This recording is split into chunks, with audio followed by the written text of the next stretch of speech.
There we go. Okay, welcome back. Welcome back to the November 2022 version of the Gadamer Reading Group. And we have a short, dense, and I found a confounding piece today, composition and interpretation. There's a number of things that we've talked about it already and other things that we haven't that are put in ways that I found really sort of head scratching. So I was really looking forward to the conversation today to help me through many of these claims, some of them very dramatic, very exciting in dramatic ways. So I'll start like I've started other sessions and ask if there are things in this short reading where you just feel like we have to start here. This is so important. I figure we'll get to the whole thing. So there's a sense in which this is the key. This is what everything hangs on. Let's jump right to this part and start here. So I'll take requests is where you want to start with this reading. I've got a question or comment that I hope we get to by the end. I don't know if it's the most pressing, but at the top of 67, he just says, what explains the proximity between composition and interpretation? And for me, like I'm doing my 5-year program review, looking at assessment, all this sort of stuff. And I was just hoping from this article to be able to go, okay, here's what interpretation is, and here's how I can score students on this to report assessment data, right? And it's the opposite. I could not get that. So that's in the background for me, but just, I mean, that's the important part, the proximity. Are they isolatable, or is the proximity going to confound any attempt to isolate them from one another? Yeah, Don.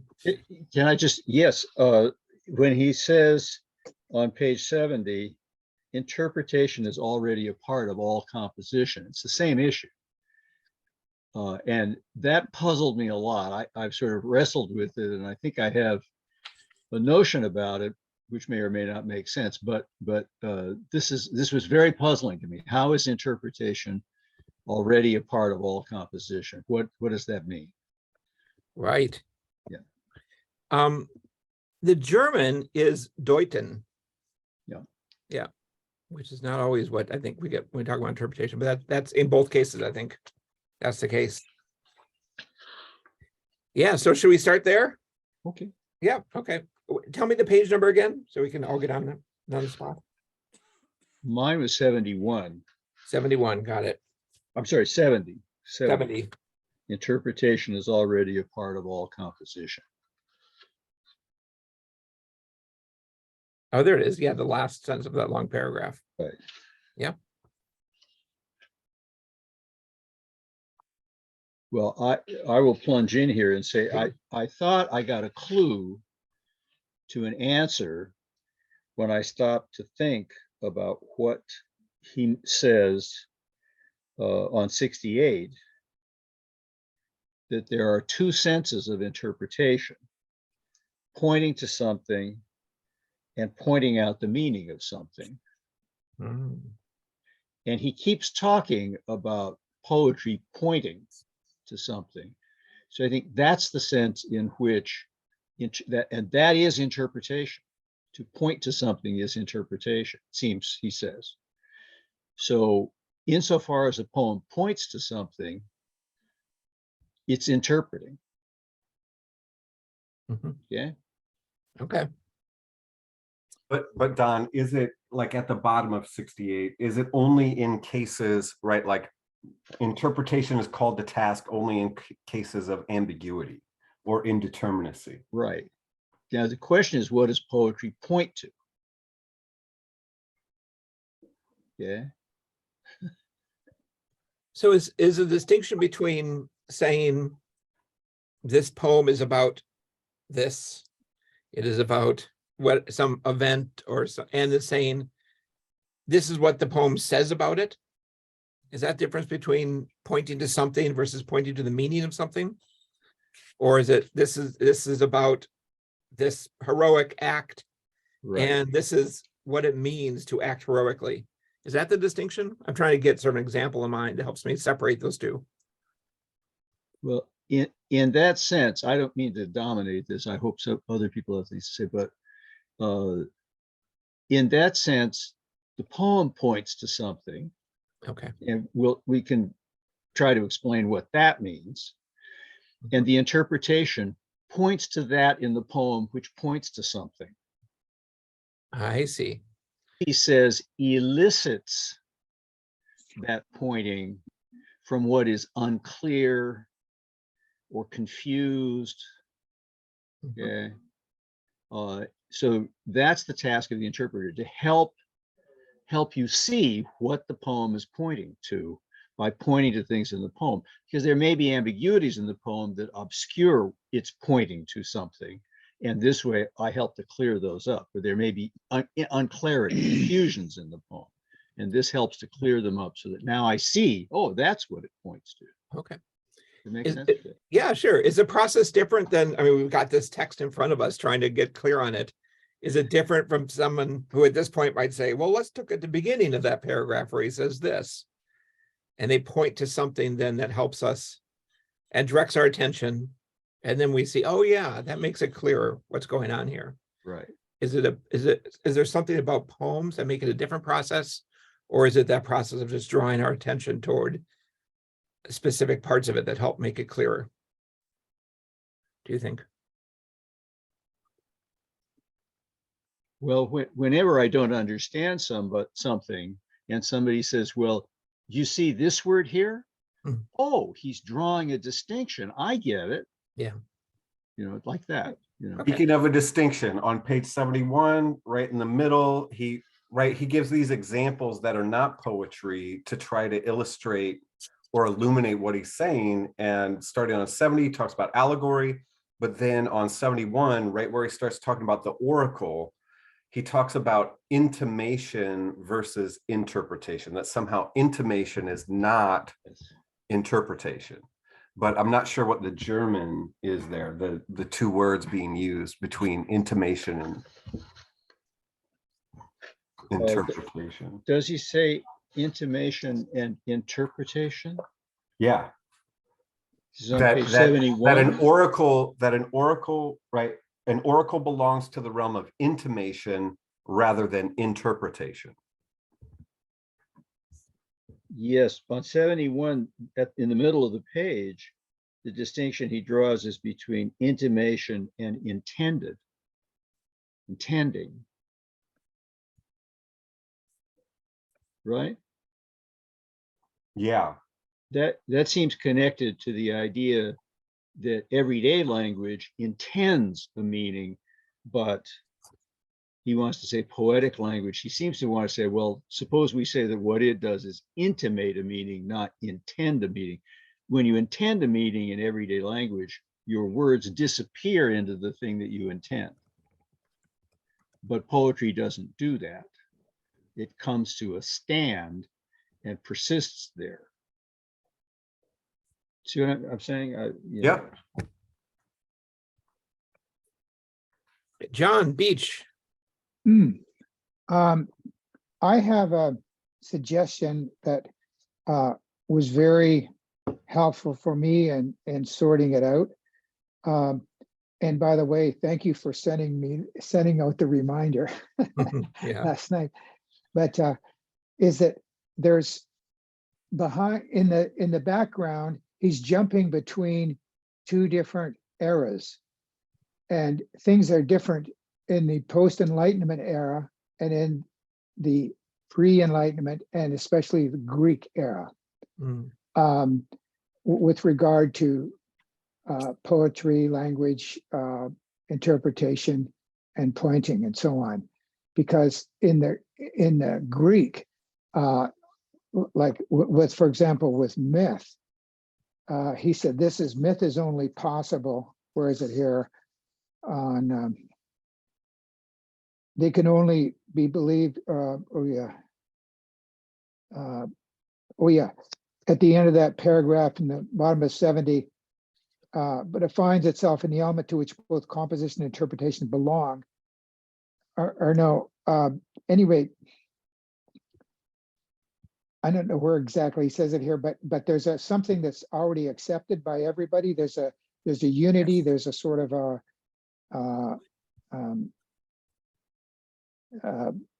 a reality, a shared reality. I guess that's the best way of putting it. Proper function of the poet is a shared saying, a saying that possesses absolute reality simply by virtue of its being said. The Greek word for this is mythos. The history of gods and men recounted in myth only enjoy existence in the recounting of them. They can only, at any rate, this is not the case in the modern world. And that comes, it's most clearly illustrated, most graphically with Kafka. And Kafka is suggesting that there's nothing there. And it's an interpretation of contemporaneity and so on so after, so it's a different type of pointing because there is not, that shared thing does not exist among humanity.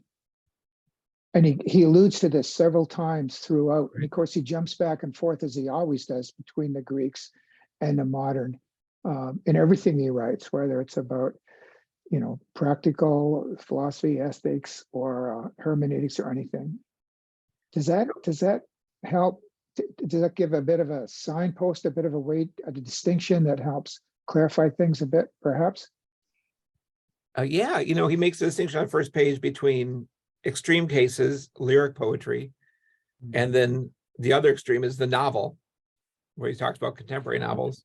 And I think the quote you were talking about is on the bottom of 70, the same paragraph as where he talks about Kafka, where he says allegory is only possible for poetry as long as there exists a secure common horizon of interpretation in which it can take place. Right? That's exactly. And then Kafka, yeah. And in his view, Greek myth is allegory. It was from the get-go. Whatever the classicists are saying today, it was always in that, sort of treated in that, read in that regard. Although Hesiod didn't have the word allegory. So he explained it by saying, well, it's both true and not true, Didn't have the concept. I just, to that point, when he makes the contrast between allegory, Baroque allegory, and Kafka, and in the Baroque allegory, there's a shared horizon of meaning, which makes it possible for us to understand the allegory. But in Kafka, in the modern world, there is no shared meaning. Precisely. So we don't know what it means. We know it seems to mean something, but we can't quite tell what. I don't want to bring in a lot of other things, but in the next essay, in Image and Gesture, he starts out by talking about the unfamiliarity of the modern world and sort of how we kind of cope with that. And he closes by saying, modern poetry is a symbol of the unfamiliarity of the world instead of a symbol of the familiarity of the world. So our world is very unfamiliar. Okay, I find this odd because this is exactly what Lukács said about Kafka. He complained about Kafka in famous essay Kafka or Thomas Mann, Franz Kafka or Thomas Mann in The Meaning of Contemporary Realism, that Kafka was an allegory, but an allegory of nothing, an allegory of emptiness. Okay, I don't know if he's referring to Lukács here, but that's the point. It is something, yeah. Well, I mean, Hegel said, art is dead, whatever in the modern world or something. It's to that effect. It's and Heidegger says something similar that, Nietzsche was going to try to, change that, and he was, but yeah, great, very, very true, Don. And then at the end, like from Holderlin's line from Demosthenes, we are a sign without interpretation. And what is thinking Heidegger quotes that as we are a sign that is not read. Yeah. And that's definitely the modernity, not antiquity at all. Yeah. Eric, do you want to get in here? It's a slightly different topic, Okay, well, we have two on the table, one about the claim that interpretation is already a part of all composition. And the other is the distinction between ancient literature and contemporary literature. Does anyone want to weigh in on either of those? I'm sure we're going to come back to both of them, but you want to weigh in right now before Eric takes us to a different place? Lorenzo, did you want to get in on one of those two topics? Yeah, I guess the first one, interpretation and composition. I mean, one of the things that strikes me is he's drawing a distinction between poetry and other arts, right? And the most important distinction is that poetry is linguistic. And now what that means is that the basic elements of the poem are what he refers to as kind of referential units, like words. So in the composition of the poem are elements which are themselves interpreting or self-interpreting insofar as the basic elements, the words, have conventional meanings. So there's an element in which there's the language of the poem is already interpreting itself in that it has a kind of a conventional meaning. But the poet uses that sort of conventional meaning of the elements against a kind of straightforward, unambiguous reading. But that is to say, the poet is in part poetic language.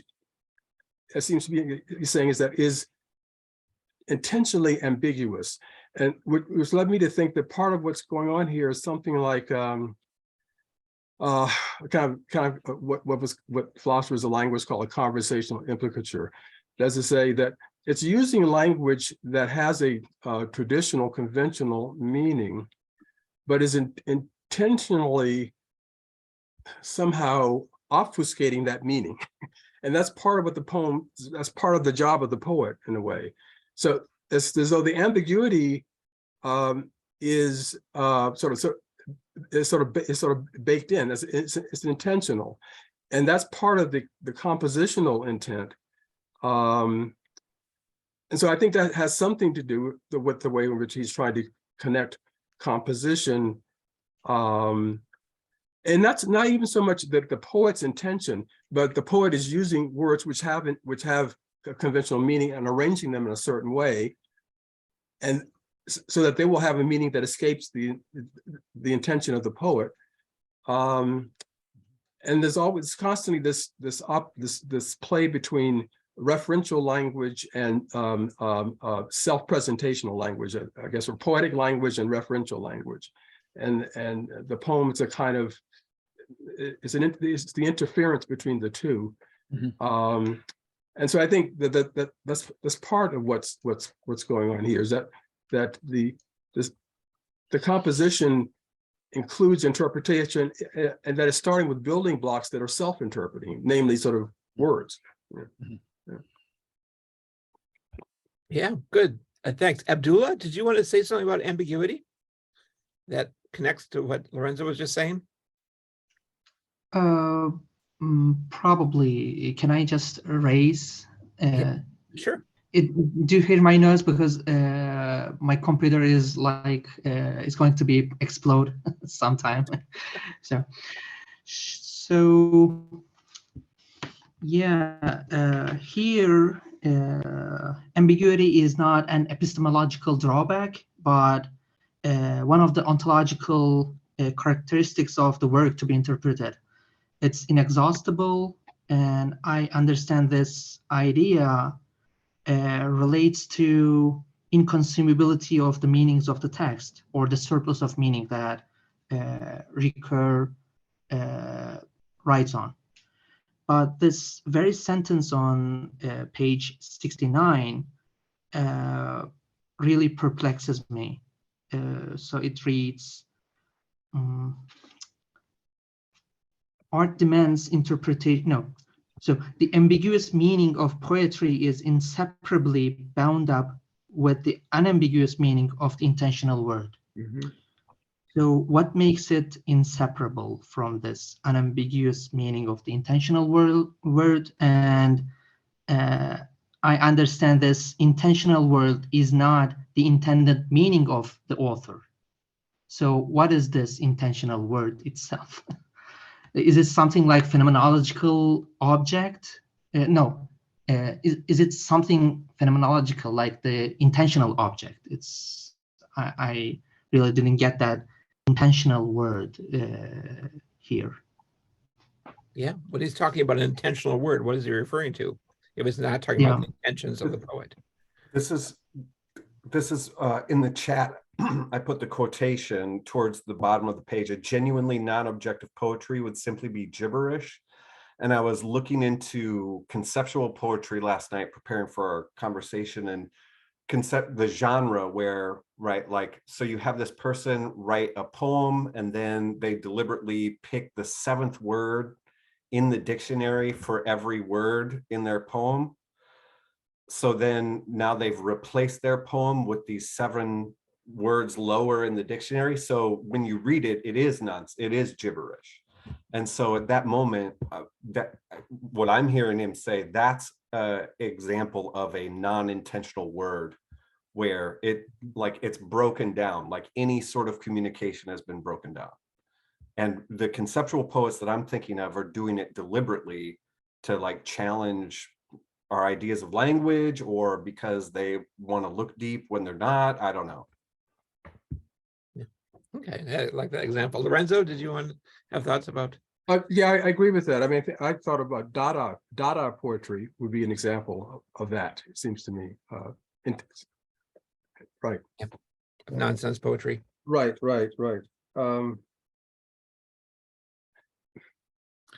Does that help? I guess the point, but I guess isn't the idea that the ambiguity can only be conveyed by things that have a conventional or non-ambiguous meaning, but are juxtaposed in such a way that we fail when we try to read them in that way. So in a way, having a conventional meaning is a condition for the creation of the ambiguity.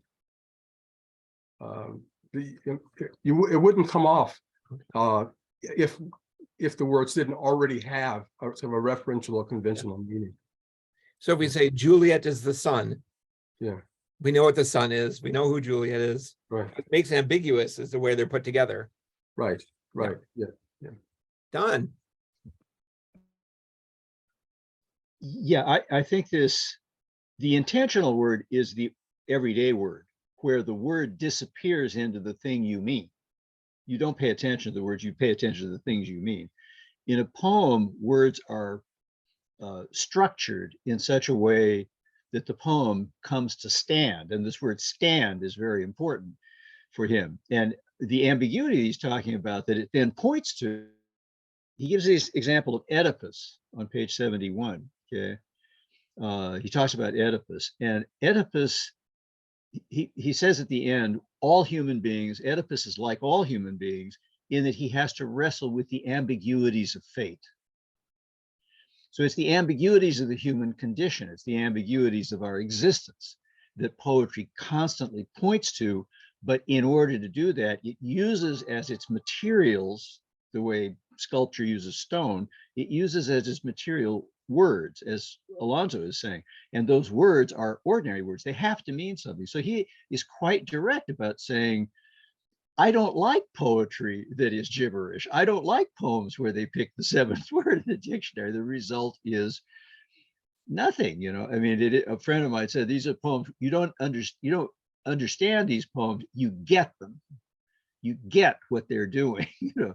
And that's not reading, that's not interpreting. I think Gadamer rejects that. So he explicitly rejects that kind of poetry. And I think that's rather bold of him, since he's ruling out chunks of actual poetry that is actually being written and saying, no. Okay. Right. Yeah, exactly. Ted, do you want to get in here? Yeah, thanks. And just briefly, I kind of want to pick up on what Don was saying and see if I have it. But yeah, I mean, I think that Gadamer was saying when he was talking about distinguishing 2 different senses of Deuten, pointing to something and pointing out the meaning of something, he's pointing out that when we talk, we're both referring to something or indicating something, and we're interpreting what the thing is referring to, what it means. And I think what he sounds like he's interested in, especially with that example of Oedipus, is that poetry doesn't stop referring, but the things that it's referring to can be ambiguous, like wrestling with our fate or death or birth or any of the human things. So that in tarrying on the words, tarrying on language in a way that allows the multiplicity or ambiguity of the meaning of the thing we're pointing to come out, is the kind of vocation or the possibility of poetic language as compared to just indicative or intentional language, something like that. Lorenzo, what do you think of that? That seemed to be directed sort of what Lorenzo was saying. Does that seem right? Yeah, it was half, I mean, maybe, I thought Lorenzo's comments were really great, but I think it was half trying to follow up, and maybe Don doesn't think so, but try and further explicate something that Don was getting at. And then maybe, yeah, also to talk with Lorenzo, so that with the Juliet as the sun, I guess he's pointing to a real human thing, namely being in love or something like that.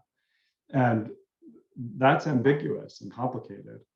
And so it's the only way to bring out the thing that we're referring to, love, in its complexity of meaning, is in the poetic word, which allows us to present and tarry on the ambiguity or complexity of the meaning of the thing we're talking about. Okay.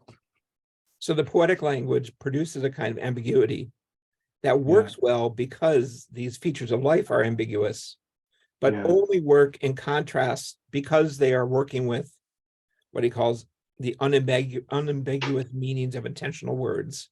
So we have unambiguous words, and we employ them poetically, and we ignite this ambiguity, which allows us to appreciate the ambiguity of that which the poetry is about. Yeah, I'll stop after this. I was maybe trying to underscore something, probably coming too much out of things I've been interested in, but that even in poetry, there's a referential sense. It's, for him, it's pointing to something, a real thing in the world. Right. That can be a human thing like love or death or wrestling with fate.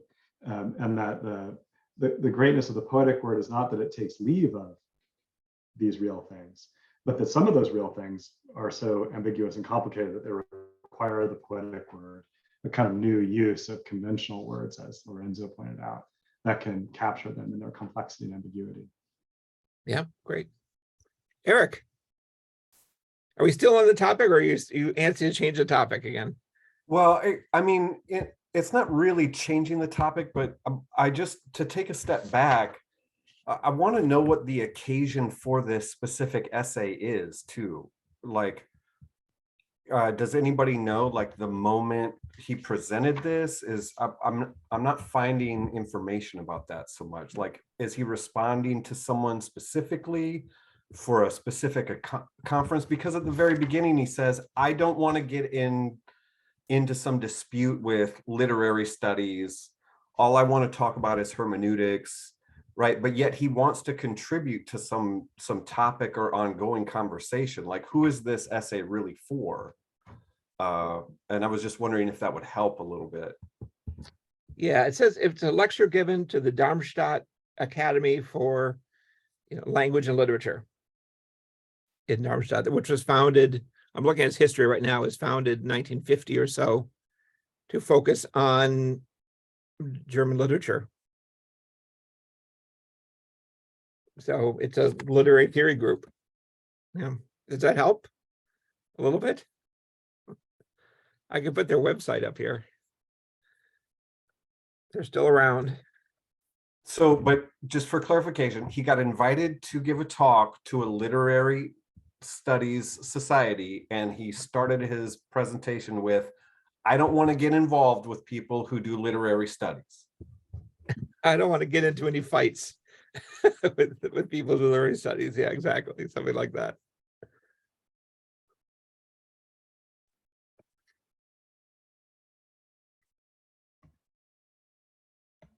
So was there, but there was a follow-up, wasn't there, Eric? That was sort of the step back, but then you had another question?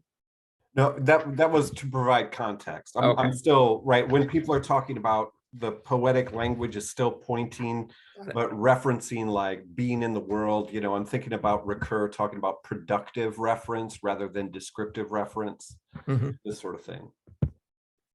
So Tom, you put a comment in the chat.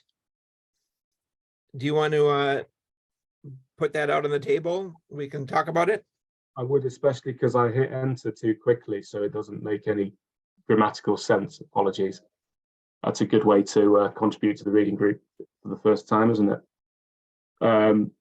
Yeah, I mean, it was more a question, and I was thinking as Lorenzo was talking that, you know, we've got this the emphasis on the linguistic, and that's what a lot of our sort of conversation has been about, sort of meaning and reference and whatnot.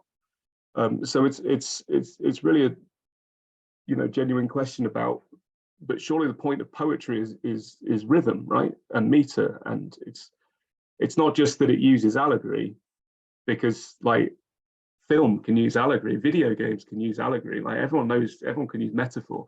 So I'm not trying to reduce poetry to one thing, but this aspect of it, the kind of you know, the gaps and the meter and all that stuff doesn't seem to get a lot of focus. So I was just sort of interested on people's view. I know that Don's already responded to me though, so it's an open question really for the floor.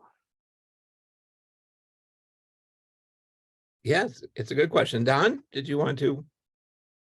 Well, just on that point, yes, he does on page 70, he talks about the sound quality, the unity of the sound quality and the meaning in a poem. And this is anyone, I'm an English teacher, so, you know, sound is very important. Sound is not, sound, meter, rhythm, these aren't just incidental to a poem. They are essential to the meaning of the poem, okay? And that makes it different. That makes a poetic statement different from an ordinary statement. Okay, if I happen to rhyme in the course of talking about catching the bus, that's just an accident. But in a poem, I plan to rhyme. The point is to rhyme, and that produces resonance. So one of the words he uses, and I think this points in this direction, is the word tone. So Hölderlin talks about the tone of a poem, and by these sonic and other kinds of structural devices, poems can take on a tone, and this is essential to the meaning in a very significant way. Okay, I mean the word tone. I wish somebody would explicate it for me as he uses it and as Hölderlin means it, but it's very much in your zone. All these things make the poem stand there so that it can be a mythos, so it can make its saying out of itself. It can make its meaning out of itself, not by by disappearing into some other object. Tom, what do you think? Does that help? Yeah, it helps me. I mean, I'm still not wholly convinced, and I'm wondering if part of that is linked to what Eric was saying about the sort of context of the talk, which I know we don't need to go into, about this, that sort of weird bit at the start when he says he doesn't want to get into literature, and I think I wonder if that's where we get the sort of emphasis on, you know, we've got some references to tone, but the focus is very much on, for me reading it, and I could be wrong, is on, you know, words, which seems and I wonder if that's just because of the as speaking about earlier, you know, where he seems, you know, poetry is classical poetry or the German tradition, but that's kind of what's in focus here, implicitly or explicitly. So yeah, no, but useful. I'm still not entirely convinced. Oh, but we'll see. All right, good. Cynthia.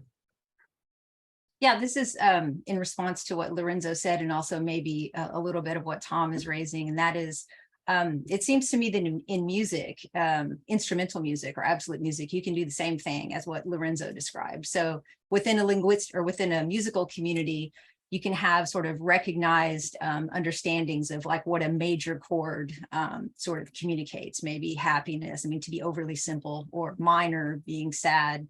And then you can have, for example, a jazz musician can, you know, quote in the middle of a solo, just like a funny jingle that comes from like a television show in the middle of a very serious solo to communicate humor. So it seems to me that you can sort of take these meanings that mean something in one context and then make them mean something else, but it just depends upon, you know, what's already been sort of agreed upon in the community or how it's understood. And of course, that would be maybe differently understood in Western tonal music versus some other kind of music, but it seems to me that that same practice can happen. You can have a sort of somewhat clear meaning musically that's then made ambiguous, you know, in a different context, or have multiple meanings in a different context. Yeah, great. Like it. Lorenzo. Yeah, I think that's an interesting example that Cynthia mentioned, of what I would call sort of musical irony. Yeah, I think that's a very interesting sort of example. And back to the question that Tom raised, I mean, on top of page 70, when Gadamer says that means that the unity of sound quality and meaning that characterizes every word, I mean, I sort of took that to be just a kind of a description of what a standard linguistic description of what a word is. It's a unity of a signifier and signified, where the signifier here is a sound and the signified is the meaning. So I took that just to be a straightforward claim about language, not so much about poetic language. But later on, he does say something like, he refers to the poem as a song, and I was trying to find it, and that might speak more to Tom's question more directly. I think it's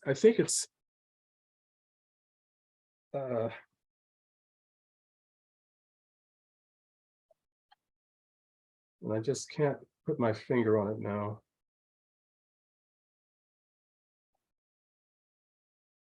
Yeah, he says song is existent. Maybe that's it. Where's that?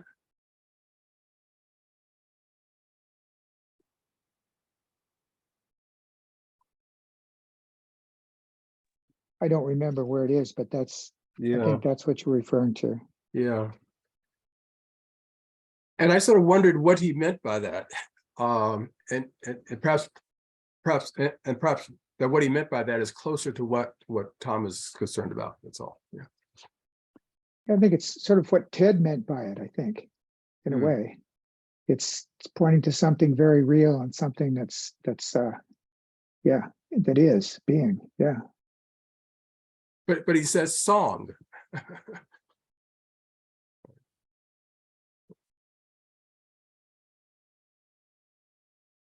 Go ahead, Don.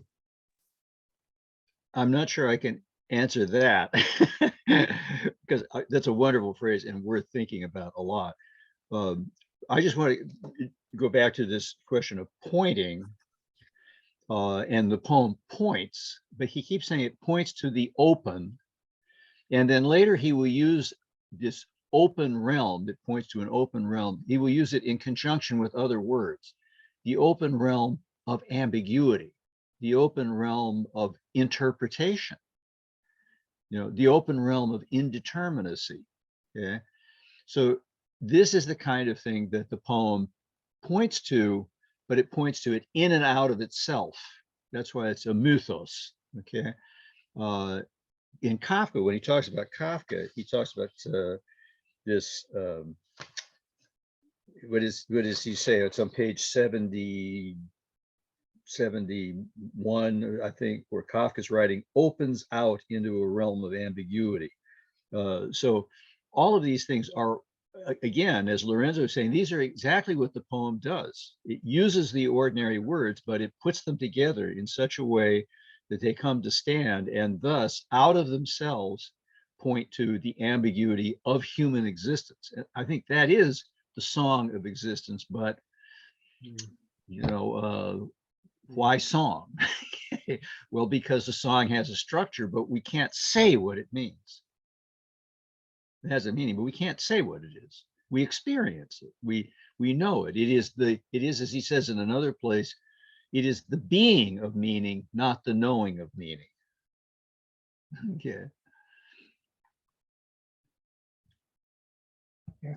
And song like myth, for the Greeks, myth was song.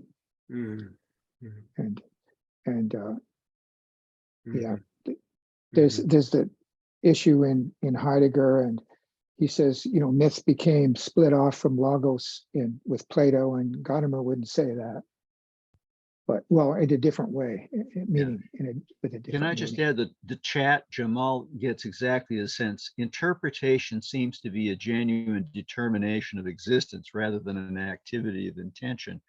A very strange sentence, but you know, what does he mean by a determination of existence? That is, interpretation points to something about our existence, okay, and is not something that we're specifically intending, a meaning that we're specifically intending now, but the larger ambiguities, and yeah, okay, if that helps at all. Okay. Yeah, Ted. Thanks. I may want to focus a little bit on the idea of song for a moment. And I was, Don, thinking about the essay, The Truth of the Word, where he talks about tone and refers back to Hölderlin and a little bit about what Hölderlin has to say about tone. And I think one thing about the tone or musicality of language is that it involves elements that bring different meanings together in a way that's not possible in or that isn't typical of conventional speech or intentional speech. The most obvious is rhythm, rhythm, or I was going to say rhyme. When you bring two words together because they sound alike, what you're bringing together are meanings that otherwise conventionally wouldn't go together. And I think that in poetry, the possibilities of the musicality of language, rhythm, rhyme, the feel of the word, those can contribute to what something means or how to bring meanings together in a way that allows it to stand. And by that meaning, stand in a kind of bringing about an openness of indeterminacy that isn't possible in conventional language. Rhyming is really bizarre. Like, why we think that because two things sound alike, their meanings must have something to do with each other is a really strange idea. But poetry trades on that in order to be able to create a complexity of meaning. Is a thought. But I think that's kind of the ideas about rhythm and rhyme are, I think, prominent in the way that Hölderlin thinks about tone anyway. Yeah, good. That makes sense.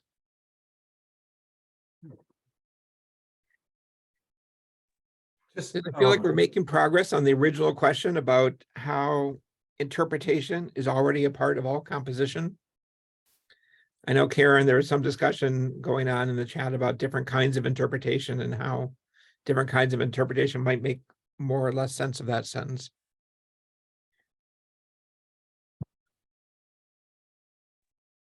Yeah, I feel like with Lorenzo's comments, especially, we made sense out of the first sense of interpretation that all poetry has to use unambiguous or intentional language in order to point, in the ways that it does. But I'm not sure we talked about, and Eric's continuing on this thread in the chat, I think, about poetry operating in the second sense of interpretation of pointing to the meaning of something, that it sort of highlights the ambiguity of human life. Right, in that sense. Eric, did you want to take that up with everybody? well, yeah, because does recognizing or realizing that poetry embodies the ambiguity for the kind of production of multiple interpretations, right? Like, is it unique to poetry, or is it that poetry reveals that it is the state of everything? Right? Like, is poetry uniquely embodying the ambiguity that is us, or is it that poetry allows us to see that even when we're walking on the street and somebody says, "How you doing?" that's also ambiguous. And so, like, everything can be interpreted then. We're all always alienated and needing to overcome it. There was a different thing that I wanted to riff just briefly though, with the emphasis on musicality. Ted, you were talking about musicality, and others too. Cynthia, you too. I'm thinking of folks that study Quranic recitation. I think I brought this up maybe 2 times ago, where there's resistance to equating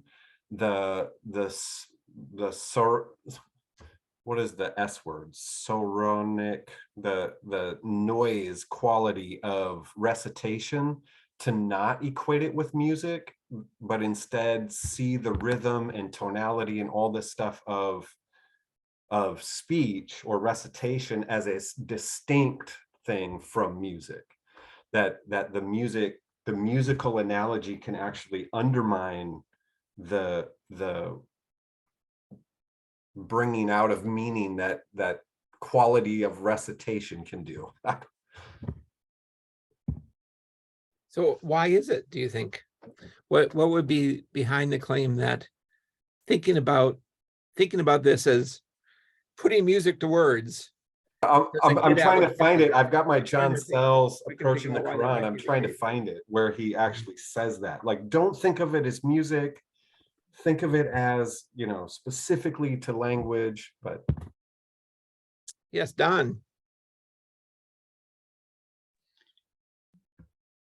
Yeah, he does say somewhere, and I'm not sure I can find it, but it's either, I think it's in Text and Interpretation and in the Gadamer Reader, maybe in other essays in this book, but he says there are poems which set their own tone and therefore cannot be set to music.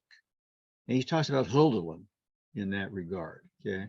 Because the music will have a different tone, and it you know, it makes its own music. Somebody once said, why don't you set Marlowe to music, Christopher Marlowe, the English poet, and the musician that he was talking to said Marlowe makes his own music.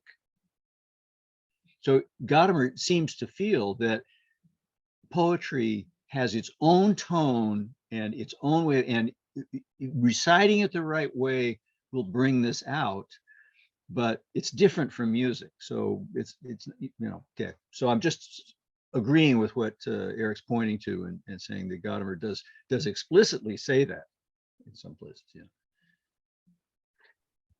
Okay, thanks, Don. I've been wondering, I think this is connected. I've been wondering about the translation of Dichten as composition, because it has, as opposed to say poeticizing or something like this, because it seems to have, I mean, Dichten has, as opposed to Abbau or something else that might be a composition, has this, already has poetry in it, in the word. And that it's elsewhere throughout here translated as poetic. And so I'm wondering if that suggests too, there are ways in which we poetify things. And that's part of what he's talking about, is poeticizing and interpreting. And then so any poeticizing of experiences or language would involve a kind of interpretation, if you think of it that way, because it brings the awareness of the work of words to consciousness through use of rhythm and tone and allegory and other sorts of poetic techniques. So one thought was, I was wondering whether composition was the best translation for Dichten. And it misses the way the whole thing is really not about just compositions, but about poeticizing.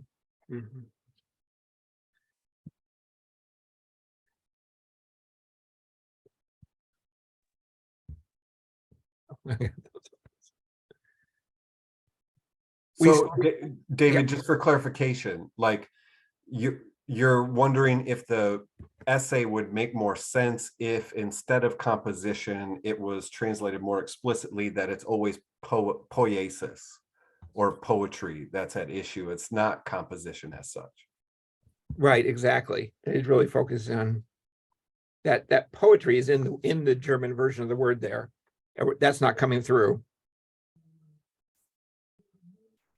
At any rate, David Weberman. Yes, hi. Sorry to be a little late. And because I'm late, I may have missed some of what you've already covered.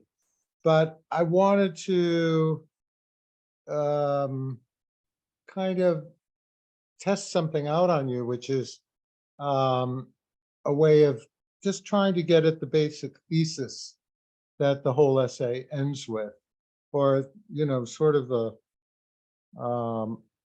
conclusion that he comes to. And so this is probably wrong, but, you know, I thought I've only read it once, and this is my best way of making sense of it. At the beginning, he says that science and interpretation in its usual sense is sort of alien to the creative poetic process. And then he wants to, I think, overcome that diagnosis that interpretation is something alien to the creative artistic act. And I think so my way of making sense of how he overcomes that, although he doesn't maybe return to that tension explicitly, but that's what he wants to do, is to say, well, the usual way of understanding what interpretation is kind of alienating. And that is, interpreters kind of paraphrase what art gives us.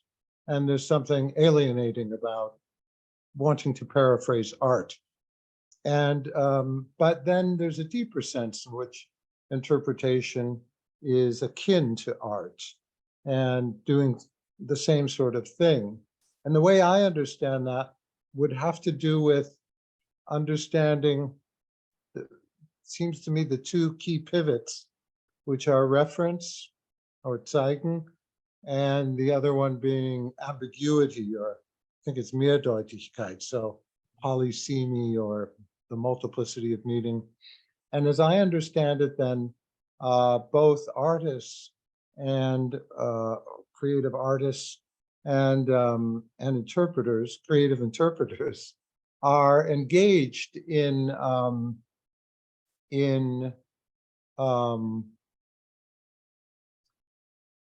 dealing with ambiguity. That is, dealing with the many meanings things have. And in the case of an artist, then, for example, in the case of Kafka, it involves somehow not overcoming that ambiguity, but giving it a certain form in art. And then the interpreter comes along and extracts one possible meaning of what Kafka has done with it, one possible meaning, because as Gadamer says, the artist's own interpretation, our own intention, would just be one meaning among others, not the final word on the subject. So as I see it, he bridges the alienation between interpretation and creative art by means of saying that both are in the business of dealing with ambiguity, which is a good thing. Ambiguity is not a pejorative word. And but then there's all this stuff about reference and how the verbal arts, especially lyric poetry, but maybe even novels and other things, how they are different from the arts such as sculpture or dance or music. And so I don't understand fully what he's doing with Zeigen and reference and Zeichens and Zeigen. But that's my understanding of it. Now, I'm not very confident that that's a correct understanding, but I just thought I'd put it out there and see if you read the essay similarly or differently. Sorry, that was a little long. No, thanks, David. Makes gives a full picture, especially about where he ends. Our thoughts about that is sort of a overview of the issues. Yes, Lorenzo. Yeah, what David was saying was interesting, and it's one of the things that I found puzzling here. I think he makes the argument for the affinity between composition and interpretation in the case of poetry, because poetry is a linguistic art. I think that's the fulcrum of the argument. And you can't make that sort of argument for music and dance and architecture and art, plastic arts. So I'm wondering, what does this tell us about those arts? What do we take away from this essay in understanding those arts? Because I don't think he can make that argument for them. You know. So it's a question.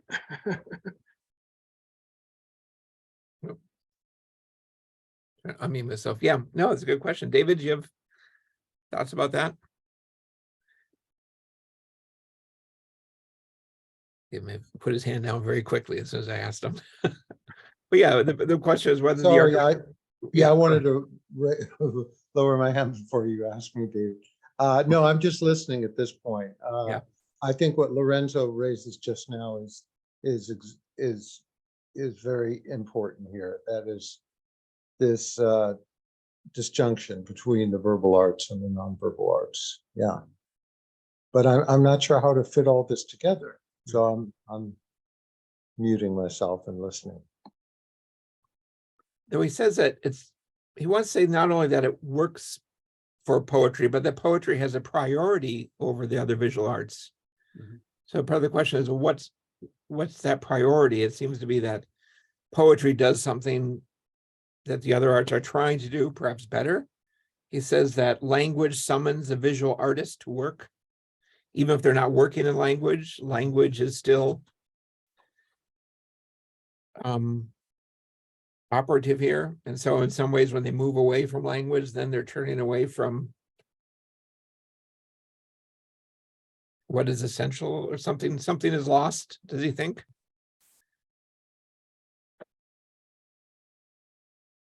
John Beach.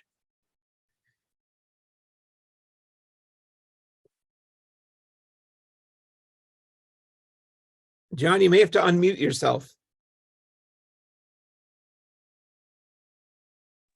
This is crucial. Very good. The middle of 69, he talks about this, where he does talk about a bond between all these other arts and poetry as well. And we can remember that Mnemosyne, which is the pointing, she's the mother of all these arts. And he says, the ambiguous meaning of poetry is inseparably bound up with the unambiguous meaning of the, it is the particular position of language in relation to the other materials of artistic forms, stone, color, sound, even bodily movement and dance, that allows this tension and mutual interference. So this is a bond.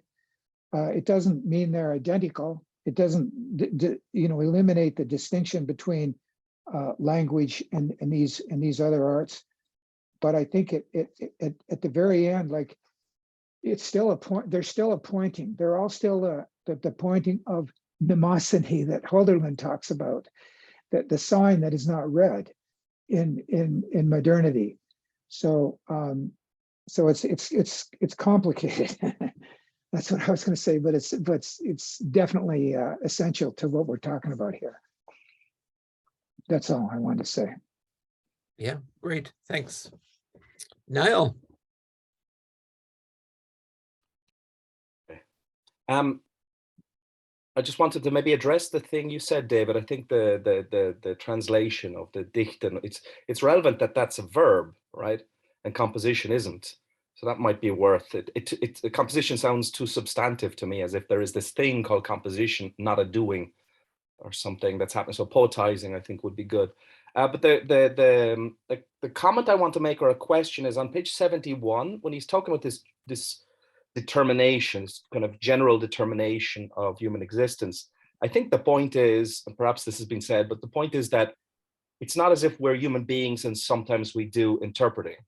There's a sense that, being human is existing adverbially, as in some way interpretatively.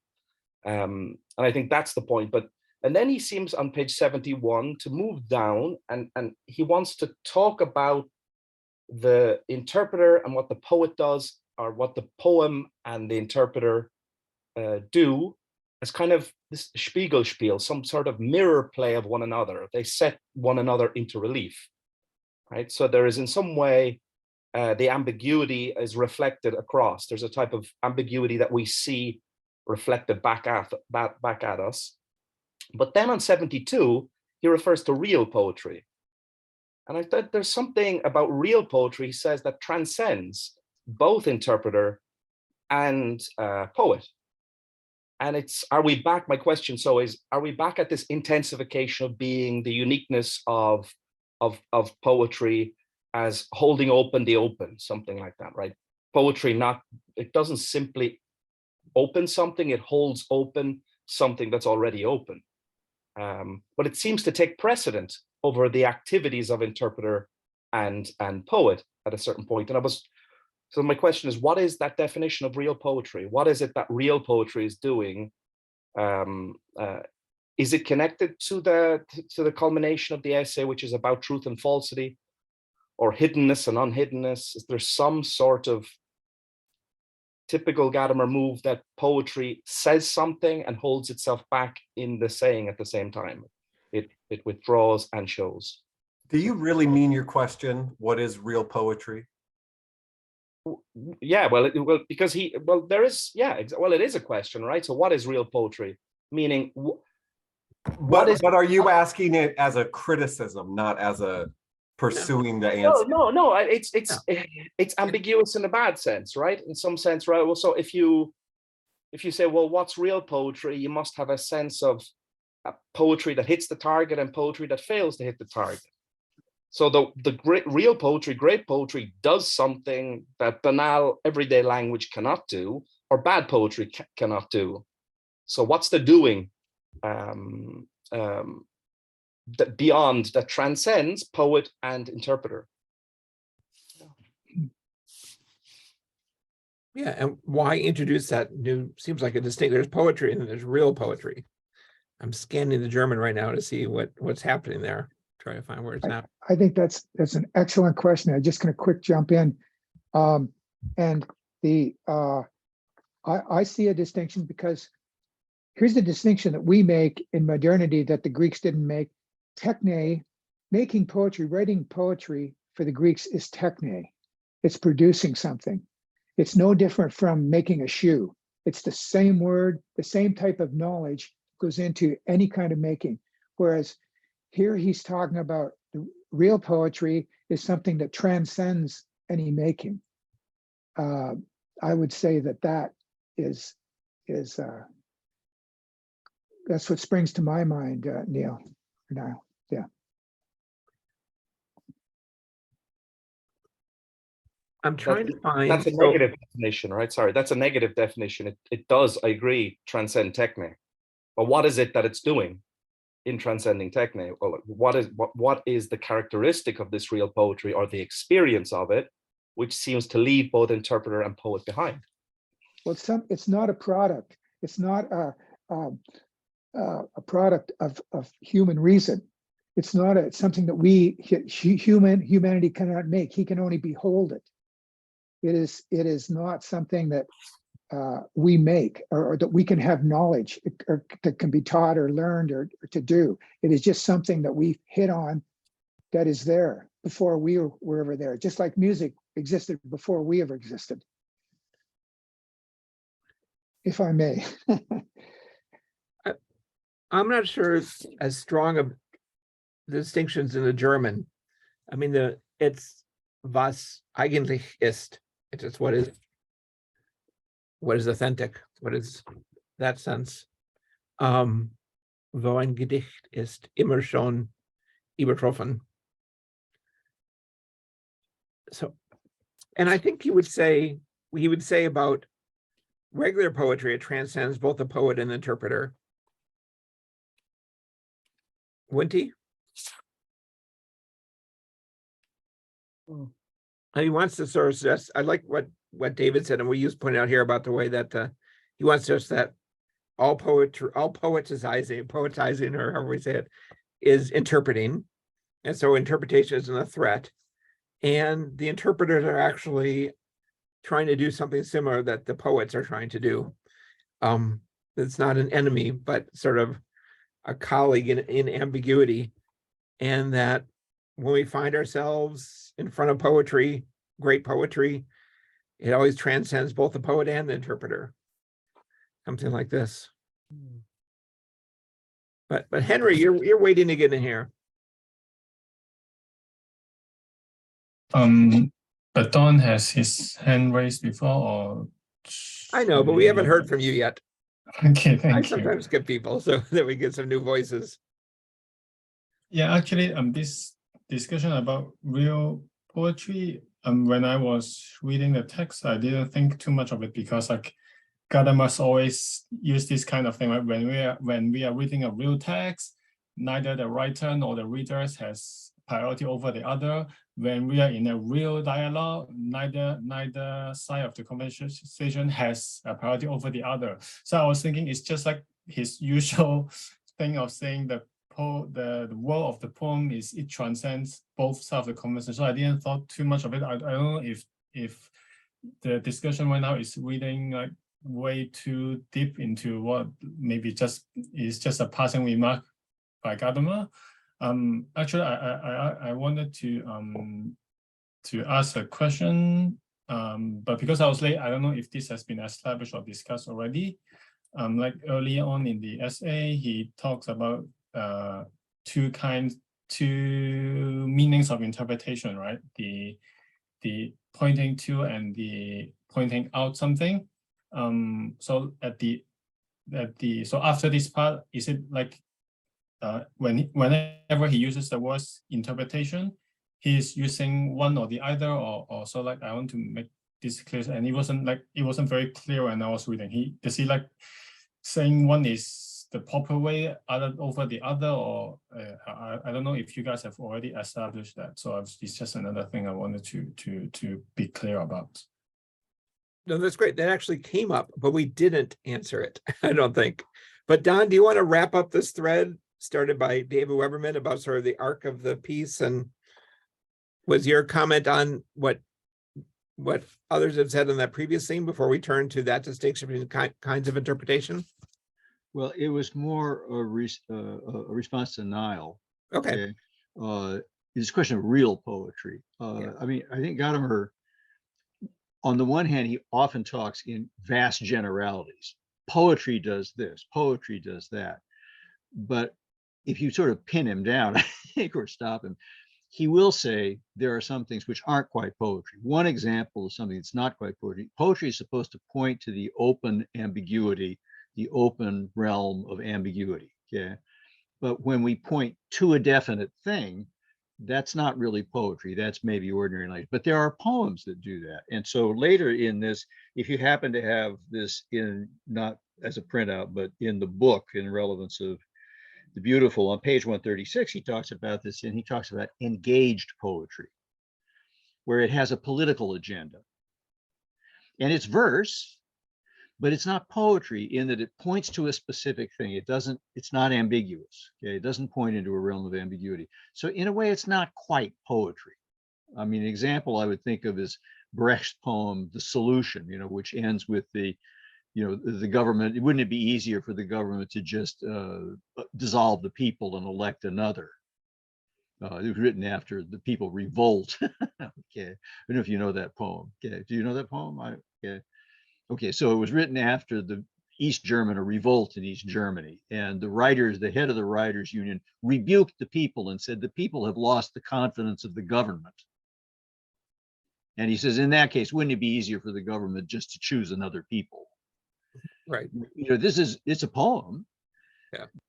But it's not a poem. It's not the kind of poem he's talking about. Okay. So there are kinds of poems which don't. I would say, certain kinds of popular fiction. They're novels. So in that sense, they're poems. But, they're kind of, they don't go anywhere. Okay. Different from Dostoevsky. Okay. So he does want to say that not every composition in verse is a poem in his strong sense. He's using poem in an emphatic way to point something that points to the ambiguities of human existence. And as Niall says, we are in interpretation. It's not that we make an interpretation, it is a determination of existence. It isn't just something we do. Yeah. Yeah, great. Niall, do you feel like what you brought up got addressed? Yeah, I think so. I think you're right. It's not as pronounced in the German, but the fact that he uses Eigentlichkeit or Eigentliche and not echte or genuine poetry isn't. It's like the real poetry is when poetry is fully itself. Almost, I think that would be, when poetry is fully being itself, it seems to transcend poet. And I don't think it's overstated, because I think it's consistent across his work. He always wants to give poetry this potential for intensification that other things seem to lack, that it needs nothing else. It's almost like a substance ontology, that poetry needs nothing else to be what it is, right? It's so full. Yeah. That's the coin analogy, right? Exactly. Doesn't need to, nothing else needs to Right. be a background. Okay, let's look at this. Let's look at the distinction that Henry brought up. And we also have we haven't really got into the distinction between ancient literature and modern literature, and how Gadamer thinks they function differently, or maybe something's lost in the modern novel. So it's on page 68. Isn't that right?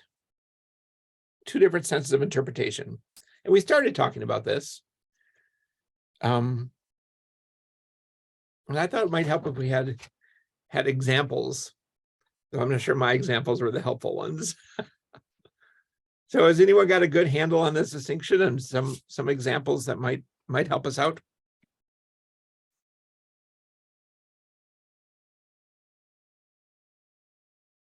But just as a general I'm sorry, thing, which distinction? Which distinction? were Oh, you I'm saying? sorry, on page 68, we started with this at the beginning, that we can distinguish two different senses of interpretation, Oh, okay. Yeah, pointing to something and then pointing out the meaning of something. Right, that's what Henry asked about. Yeah, all right, John, go ahead. yeah, what distinction is that in the modern thing, the poet isn't an interpretation of something, it's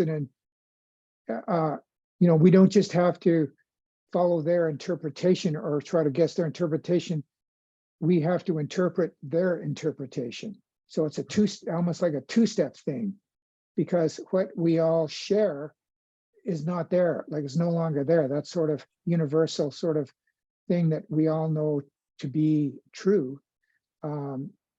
So I think that's one very general way of looking at it. Of course, the clear example is Kafka there, and of course other, but I think that's, although and for example, like the Oedipus thing, that hits us today, but that's not modern, that's ancient.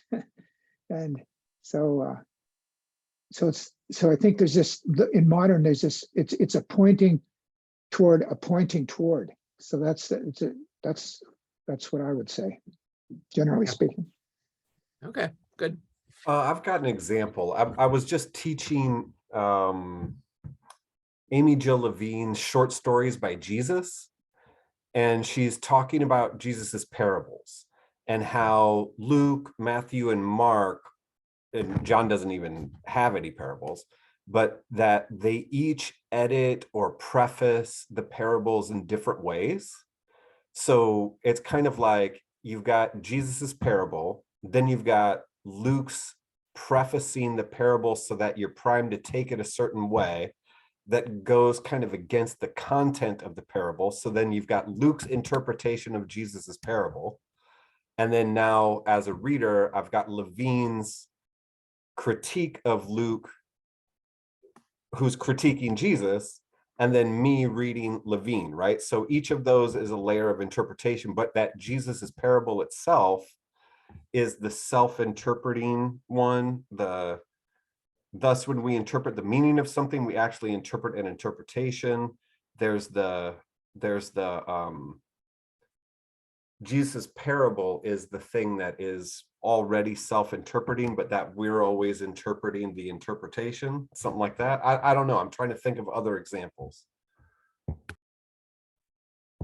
Yeah, but you can see the layers there. There is the original event and there's the way the event gets spun. And then we comment on the way that it gets spun. Yeah, David Weberman. Yeah, I wanted to suggest that the difference is this, that pointing out the meaning of something is sort of something that professionals do when they offer interpretations of artworks. It's also something that lay people do when they furnish an explicit interpretation.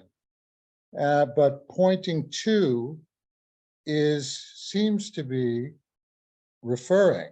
What we say in analytic philosophy is referring. But that's a little puzzling because you think, why is referring interpreting? And I think maybe the way to understand this is that referring is interpreting if you go back to, say, Heidegger's notion of understanding as taking something as something. So if I take something as something, if I take this object to be a writing instrument, then there's a certain way in which I'm pointing to it and referring to it and interpreting it as a writing instrument. So as I understand it, then that first sense of interpretation is very much like Heidegger's, understanding and interpretation of being in time, which is just something we do all the time, but something that poets might do in an especially interesting way, in that they're doing something uniquely and not just conforming to linguistic conventions. So just to wrap it up, I mean, that first sense would be something that happens all the time, but especially eminently by poets. And the second sense is something that is an explicit furnishing of an interpretation. That's my guess,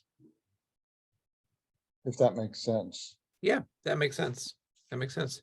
I was looking at German, and German is simply etwas deuten and auf etwas deuten. So if someone's got a much better handle on the subtleties of German than I do, one would be interpreting literally, one would be like interpreting at or something like this. But Ted, have you got something that would help with the German there with the interpretation? Probably not but I think auf etwas deuten really means to refer, to point to something. Like if you say alles deutet darauf, dass es später regnen wird. That means that all indications are it's going to rain later. The emphasis is of the interpretive practice moving toward a conclusion of pointing to something, referring to something. And then etwas deuten,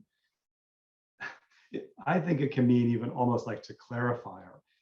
It's funny, when I translated Günther's book and he was talking about interpretation, he argued in German that you could distinguish between deuten and auslegen. And that one was deuten was about kind of getting a clear understanding of something. Auslegen or explicating was getting all of its parts. So he actually associated the word deuten in particular with interpreting in a way that you get the whole of it, that you really understand the whole of it. So that the auf etwas deuten, I think, really means, okay, what's the thing we're talking about? And deuten really means, okay, what's the meaning of the thing we're talking about? Something like that. So it is a little bit, somebody, I think Karen put it reminds me a little bit of Frege too. I'm not saying that, I mean, obviously that distinction is waiting in the wings of lots of these discussions, but I'm not sure if Gadamer means that exactly here or not, but it reminds me of that distinction a little bit. Yeah, all right, that's great. That's really helpful. Lorenzo. Yeah, I was just going to say that there's a usage of interpretation that is pretty a straightforward kind of reference. For example, a physicist will say, I have this mathematical formalism. How am I going to interpret it? And what they mean is what physical entities are the mathematical parameters pointing to or standing in for. So they use the term interpretation. It's simply a matter of placing a sort of set of correspondences on something, so that one thing points to something else in a kind of a straightforward way.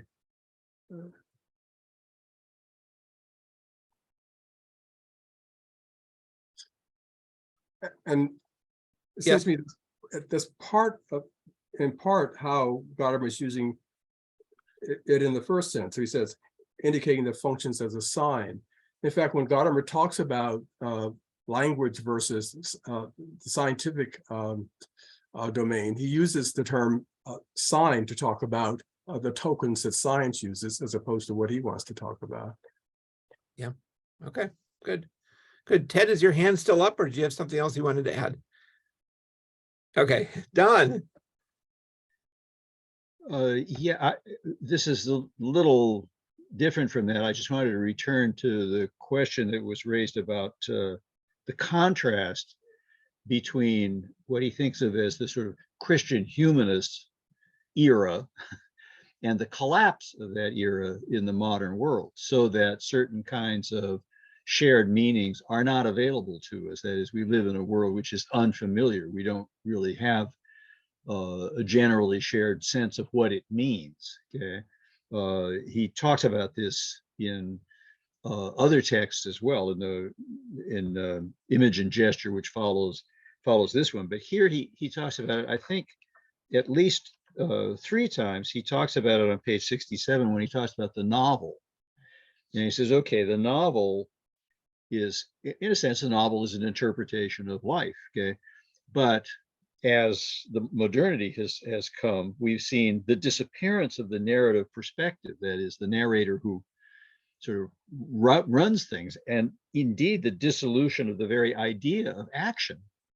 So that now, as a way of interpreting our existence, novels don't seem to work the same way. Okay, and Kafka then is another example where allegory is a Baroque thing, where there's a shared horizon of meaning, but in the absence of that and the collapse of that, we have a sense of meaning, but we can't say what it is. And at the end of the essay, on page 73, in the last paragraph, he talks about a breakdown. The element of intention interpretation has always belonged to the ambiguity of poetry, but when the shared horizon of interpretation has collapsed, then something else happens. Classical myth, Christian religion, still in force 200 years ago, have lost their self-existent status.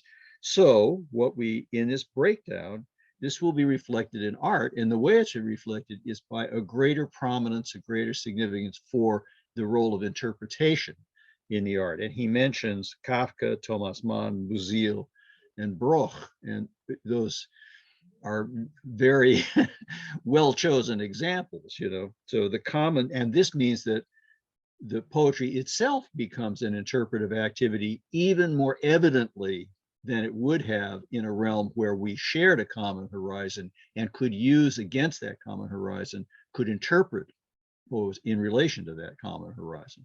Okay, so he's really making a contrast. He really is. He does think there's this enormous change that consists of the collapse of this kind of shared horizon. Okay, and that occurs in several essays. I mean, yeah. Yeah, good.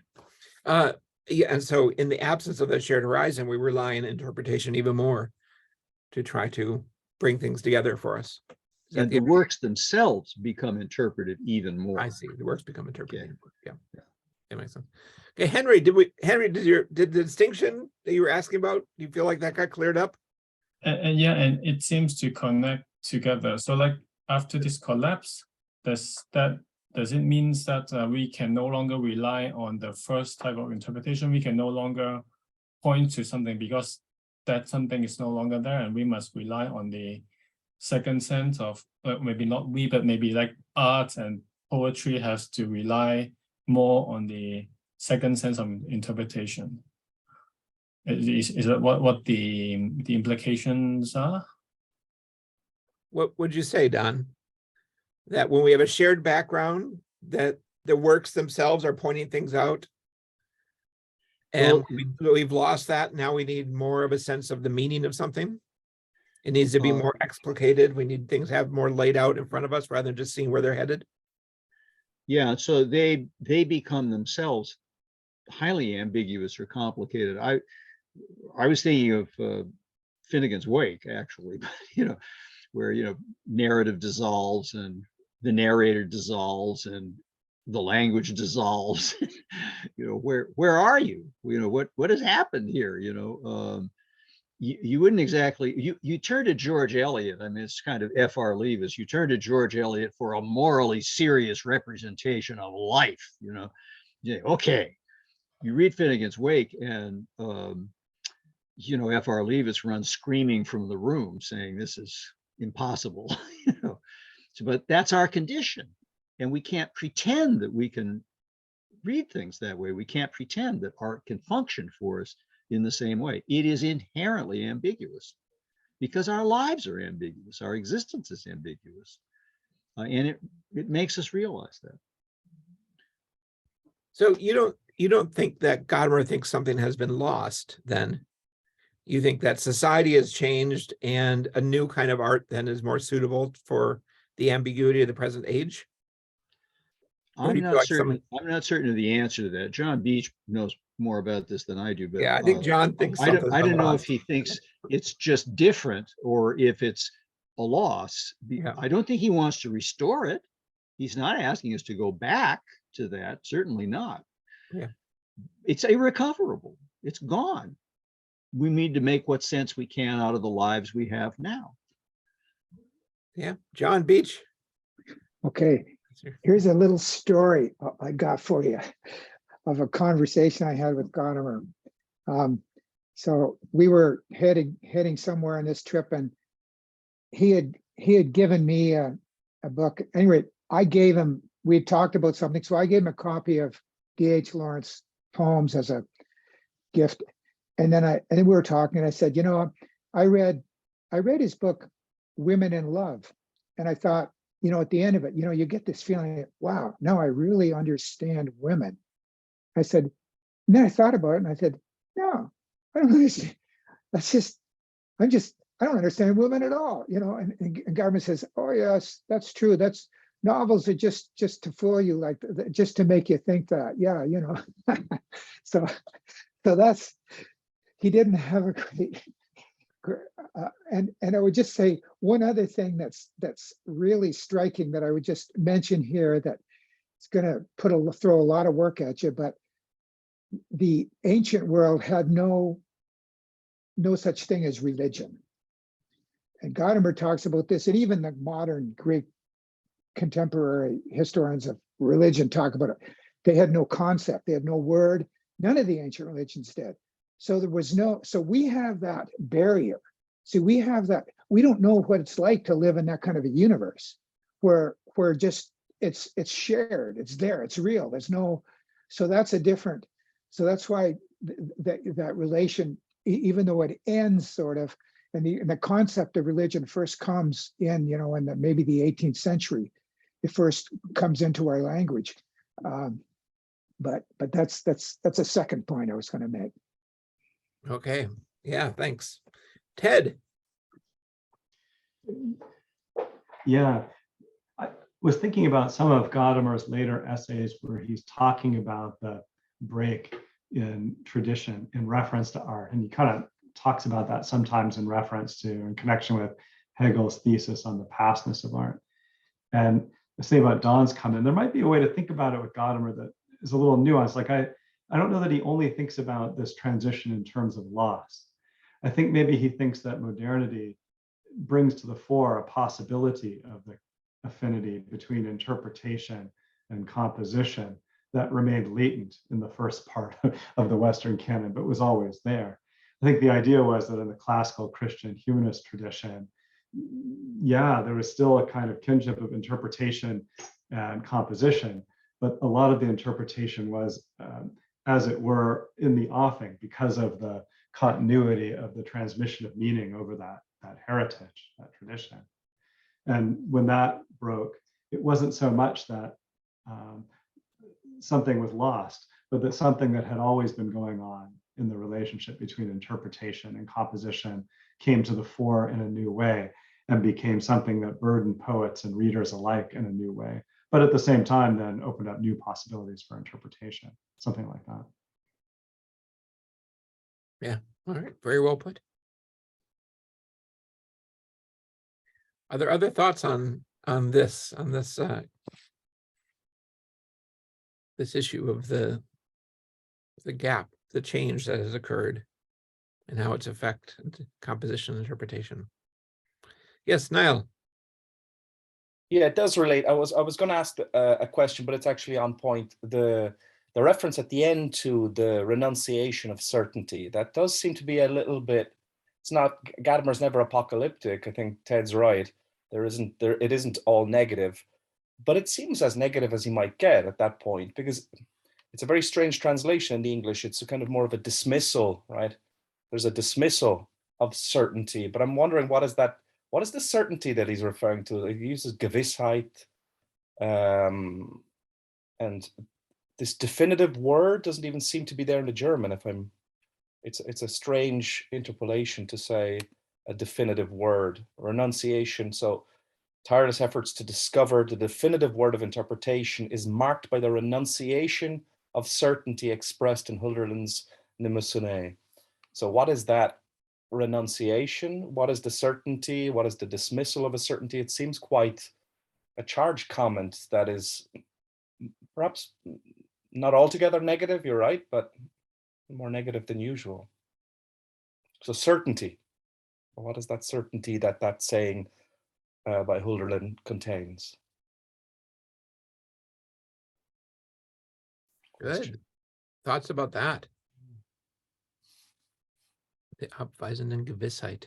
Yeah. I think it's the dismissal, right? Would be of certainty. The renunciation of certainty. Because it's not giving up on something, is it? It's actually saying that it's irrelevant, sweeping it aside.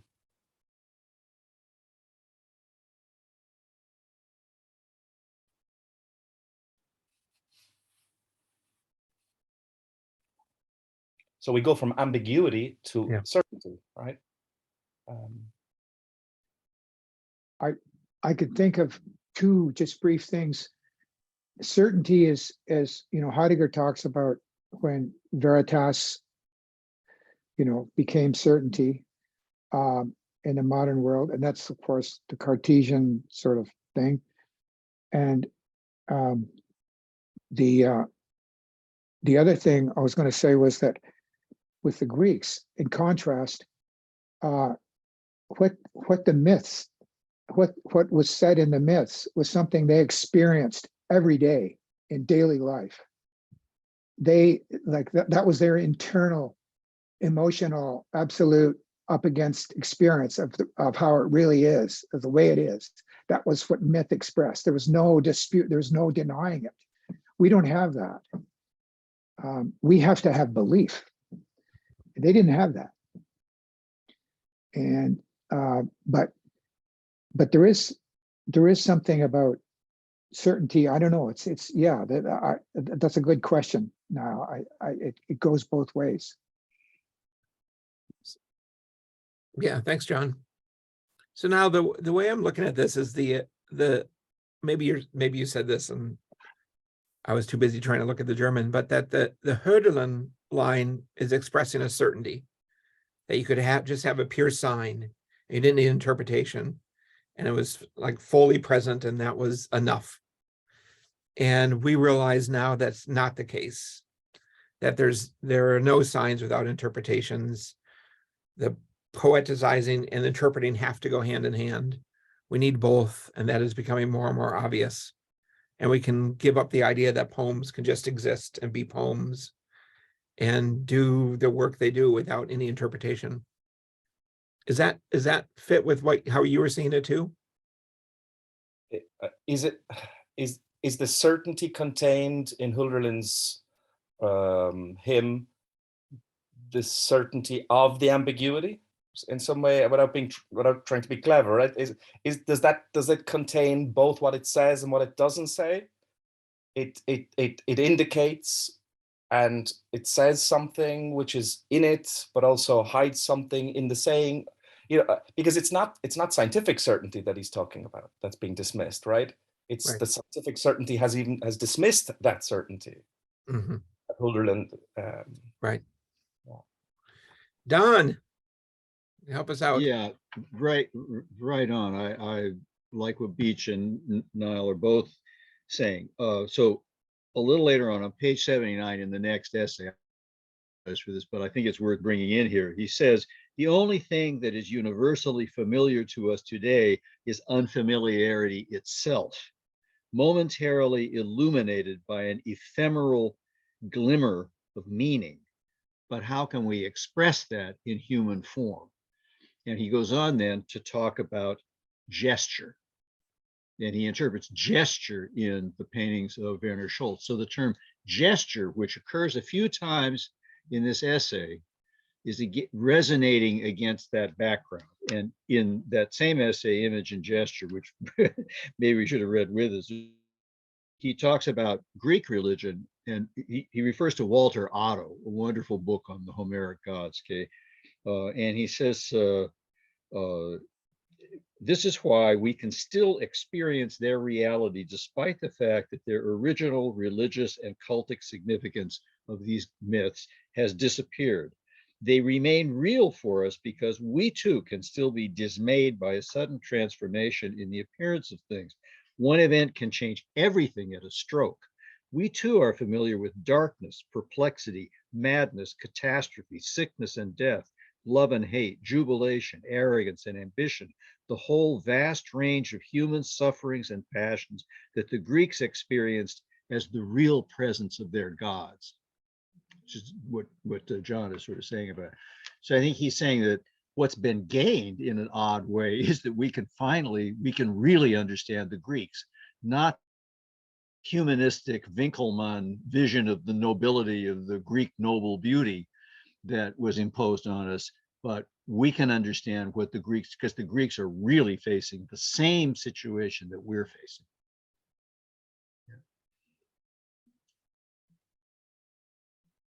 Wow, that's really interesting.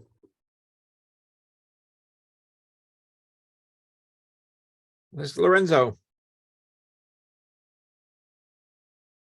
Yeah, I just wanted to tack back to the last issue. I'm sorry, about modernity and the ancient world and art. I mean, he does seem to say that there's a kind of a limitation in poetry that prevents it from following the logic of modernity. It's on page 69. I think we talked about this before. We should remember in our own time when the emancipation, we're talking about the move towards abstract art, non-referential art, right? And then he says that becomes a basic principle of contemporary art, but the poet cannot participate in this process. That there's only so far, given this logic of modernity, there's only so far that the poet can go because of the fact that his or her their basic elements are verbal. That's when he says that genuinely non-objective poetry would just be gibberish. So there does seem to be something about modernity that challenges poetry, sort of genuine poetry in a way, or at least there's a tension, put it that way.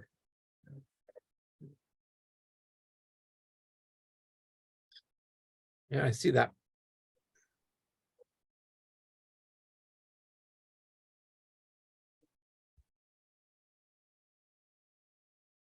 More thoughts on this?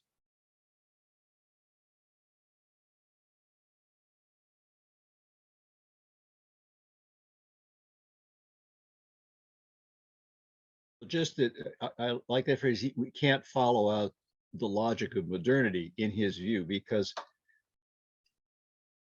modern poetry, modern experimental poetry, extreme radical poetry, however you want to categorize it, does seem like gibberish to a lot of people.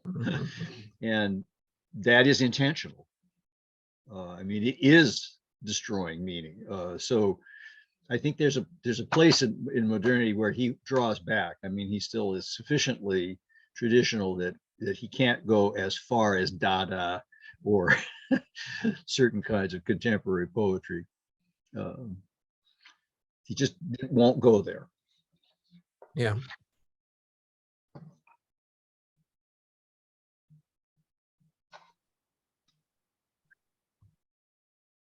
We're approaching sort of the 10-minute left mark. Are there other things that were brought up in the text that you're hoping we talked about that we haven't talked about yet? Any quotes where you thought, wow, that really jumps out? What does he mean by that? Or sections where you feel like that we haven't interpreted? Henry. Actually, I'd like to continue a little bit on Okay. that line of thought a little bit more. Like we have referred to a few times of a genuinely non-objective poetry would be simply gibberish, and we have talked about Dada and different kind of poems. But like I think even in those cases, those are referring to some kind of objective reality, because the letters are, well, maybe not objective, but intersubjectively accepted kind of a world meaning. So letters are things that we can recognize.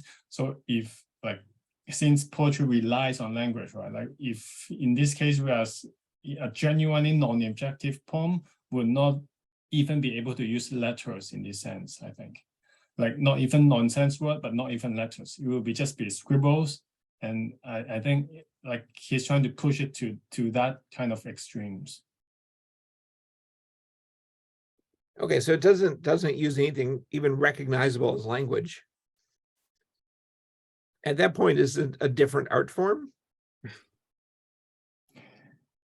I'm thinking I guess, but or something. Yeah, but even in plastic art or like in a lot of arts, there are some sort of accepted formulas or language in those cases.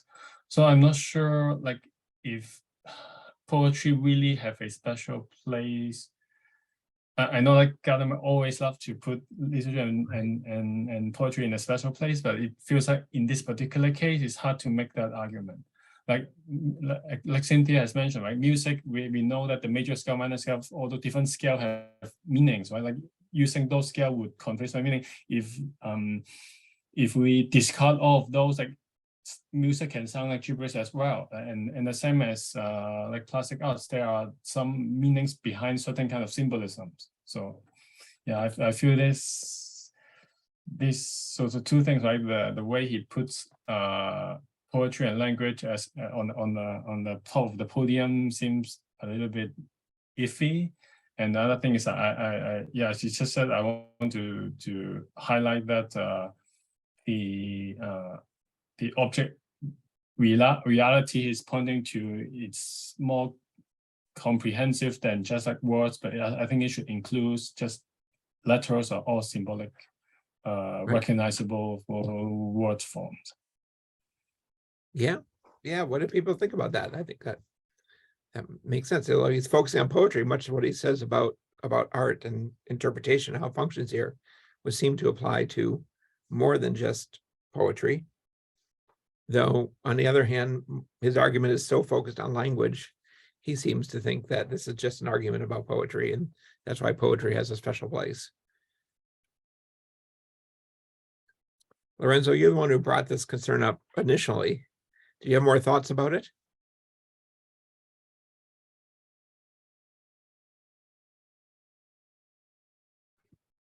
Yeah, I don't know. I mean, I think that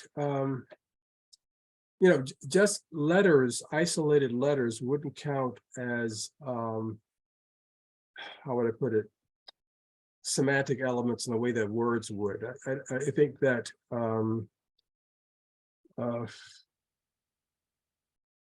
what he means by not having objective meaning is that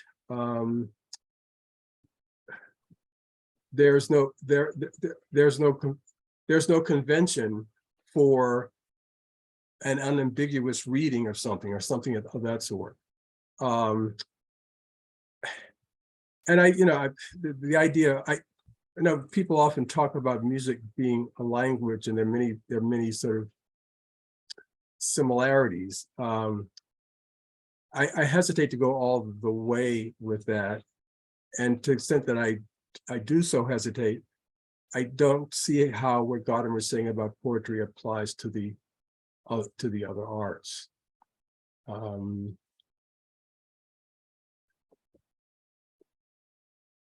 Yeah, it's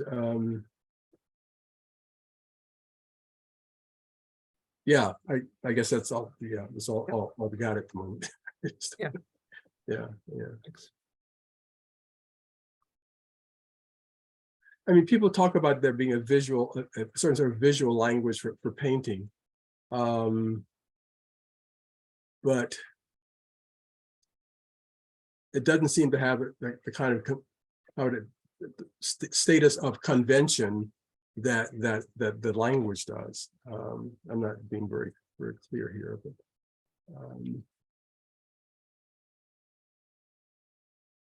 I think I put word it this way: to the extent that there are arts in which there are sort of conventional patterns, and they're clearly music would work like a cadence, like a chord cadence, right? Which is an expected sequence of chords. One can use them to undermine expectations. That's true. But it's kind of, it's a kind of insofar as argument, and that's insofar as an art form can be understood to be analogous to language, then the things that Gadamer is saying about poetry can be said about them. But I just don't know how far one can go. Yeah. Right. Henry, do you want to follow up? I think it is true that the convention of like the language of music or language of visual arts is not as strong as that of the like natural languages, but it seems to be just a difference of degree, a connotative degree, not a categorical difference. So Right. maybe like we can say like in the running race, like poetry is running ahead of the other arts, but like it's not like they're in a different category of race. It's not like a Formula One race versus a bicycle race. They're pulling ahead for now. Right, exactly. Good metaphor. Ted. Yeah, I find this such a fascinating problem in Gadamer generally. Like hanging around in the neighborhood are Hegel and Heidegger before Gadamer, who both think that poetry is sort of the essence of all art, and that they think that. I mean, one thing they mean by that is that art is meaningful, and the seat of meaning, the way to think about meaning, is linguistically. And then, the caveat is that there's a possibility of language that far exceeds the meaningfulness of conceptual language, namely the poetic word. But then they read, in Hegel, it's architecture, and then all the five arts, that they're all poetic, and Heidegger repeats that idea in his thinking, and I can tell it's hanging around in Gadamer, and so much of the way he thinks about art leads one to think that. But I guess maybe the sympathetic way to put it is that he might stretch what the word poetizing or poetry or meaning means so much that it's no longer limited quite in the way that Hegel and Heidegger thought about it. But I really don't know. It's fascinating to me. And actually, now that I've said it out loud, a singularly unhelpful comment. Sorry about that. But I did want to kind of think about this heritage that he's in and how to align him with it. No, I thought that was good, Ted. Thanks. Eric?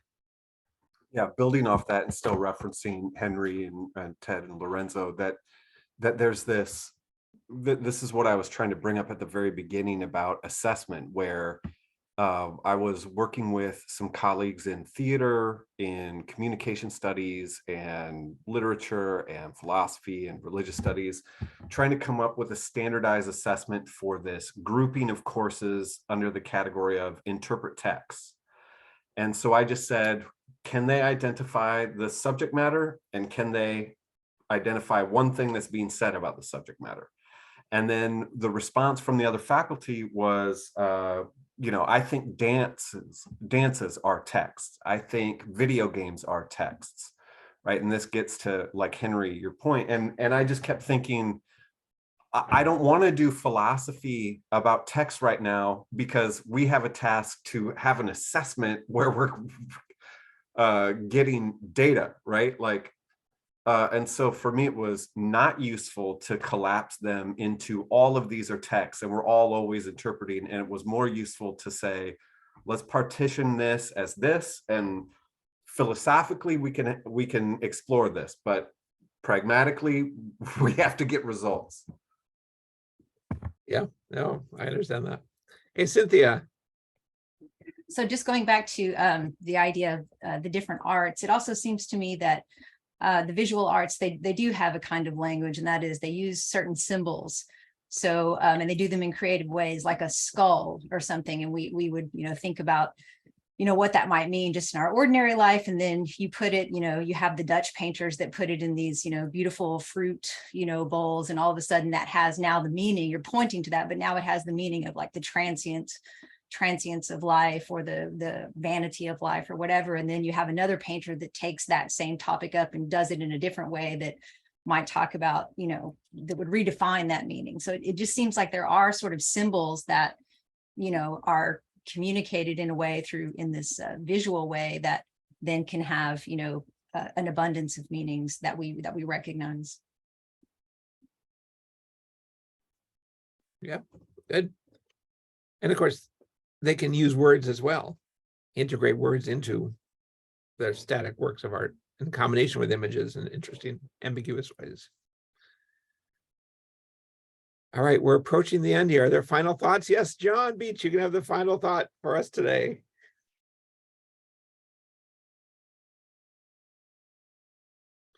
Though you may have to do it out loud, so you may have to unmute yourself, John, but otherwise, this will be the final thought. The, meaning that can be understood as language, right? So, but at the same time, has anybody read The Painted Word by Tom Wolfe, or do you remember that book? The Painted Word.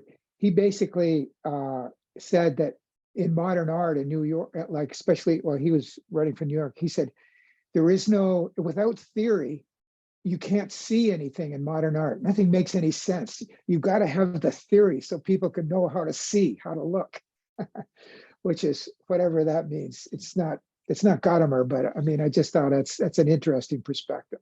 It's called The Painted Word. The Painted Word. All right, thanks, John. And thank you, everybody.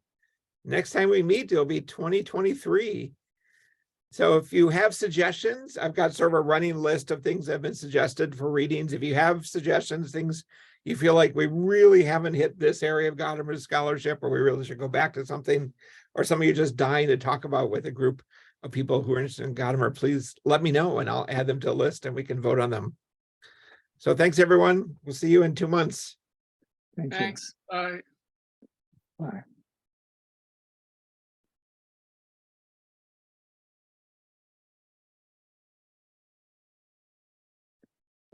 David. John, I always wait around. I know you do. I was thinking I'm going to change, like, because the Greek stuff is so, like, the more I'm studying it all the time, the more I learn about it, the more difficult I realize it is. I'm going to drop my pushing it for the group as a whole. Okay. But there was one thing on there, and I'll write to you. There was one suggestion on the list that you sent the last time out. I thought it's modern philosophy, Gadamer. I forget which one it was, but I think it would be really good. Okay. Because it's so I'll send that along. I'll look for it. All right, great, John. Thanks. Okay. Talk to you as always. Yeah. Bye. Bye-bye.